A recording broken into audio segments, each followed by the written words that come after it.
যাতে উত্তমবাবু আরো সুদৃঢ় হাতে পূর্ব মেদিনীপুর জেলার উন্নয়নকে সুদৃঢ় করতে পারেন। আমি এই কয়েকটা কথা বলে আমার বক্তব্য শেষ করছি। সবাইকে নমস্কার, প্রণাম জানিয়ে। ক্লাব হ্যাপিটা হাঁটি হাঁটি পা পা করে দশম বর্ষে পদার্পণ করেছে এবারের গণেশ বন্দনা। রান্নাঘরের ঐতিহ্যবাহী ক্লাব হ্যাপি ডাউন প্রতি বছর গণেশ বন্দনায় চমক দেখায়। এবারও তার ব্যতিক্রম হলো না। প্রতি বছর রামনগরবাসী অপেক্ষায় থাকে হ্যাপি টাউন তাদের পুজোয় নতুন কি থিম আনছে। এবার পুজোয় বিভিন্ন অনুষ্ঠানের সাথে সাথে রয়েছে সমাজসেবামূলক অনুষ্ঠান, সাথে বৃক্ষদান কর্মসূচি। রামনগর শহরের যুবকেরা মিলে মিশেই 10 বছর আগে গড়ে তুলেছিল ক্লাব হ্যাপি টাউন। আজ সেই ক্লাব মহিরুহ হয়ে দাঁড়িয়েছে। গণেশ পূজা শুভ উদ্বোধনে উপস্থিত ছিলেন পূর্ব মেদিনীপুর জেলার সভাধিপতি উত্তম বারিক।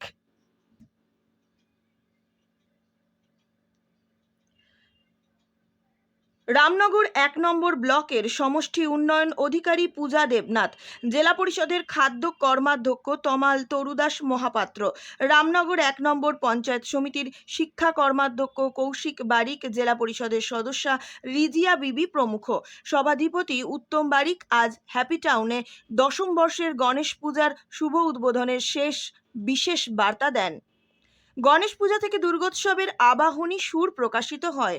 পুজো ও উৎসবে শব্দদূষণ, শব্দবাজি যাতে নিয়ন্ত্রণে থাকে সেই বিষয়ে বিশেষ বার্তা দেন রামনগর 1 নম্বর ব্লকের সমষ্টি উন্নয়ন আধিকারিক পূজা দেবনাথ। অন্যদিকে রামনগরের হ্যাপি টাউনের পূজা নিয়ে বার্তা দেন ব্লকের শিক্ষা কর্মাধ্যক্ষ কৌশিক বারিক। রামনগরে হ্যাপি টাউনের পূজাকে ঘিরে উৎসাহ উদ্দীপনা তুঙ্গে।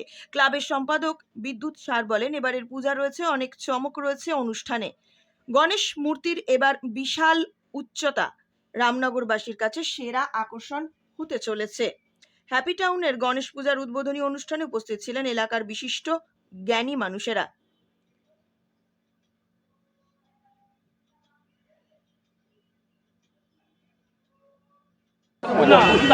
রামনগরের হ্যাপি টাউনের 10ম বর্ষ পুজোর উদ্বোধনে এলেন, কি বলবেন?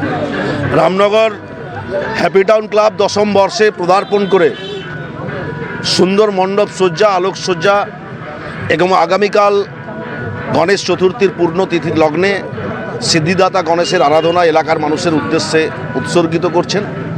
জননী জন্মভূমিশ্চ স্বর্গাদপি গরীয়সী, মা স্বর্গের থেকেও বড় প্রমাণ করেছিলেন সিদ্ধিদাতা গণেশ। আর সেই চলার পথকে পাথেয় করে হ্যাপি টাউন ক্লাবের কর্মকর্তা বন্ধুরা মানব জাতির উদ্দেশ্যে বার্তা পৌঁছে দিতে চাইছেন। নারী জাতির প্রতি শ্রদ্ধা সম্মান অর্পণের মধ্য দিয়ে এ বিশ্ব, এ ভারতবর্ষ এগাবে।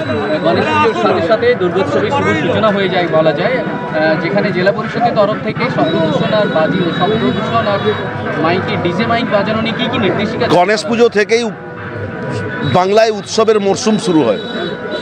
সরকারিভাবে দুর্গাপুজো নিয়ে বিভিন্ন বিধি, সরকারি আইন সমস্ত ব্লকে ব্লকে পৌঁছে গেছে। পূজা কমিটির কর্মকর্তা বন্ধুদের কাছেও সেই বার্তা পৌঁছে যাবে।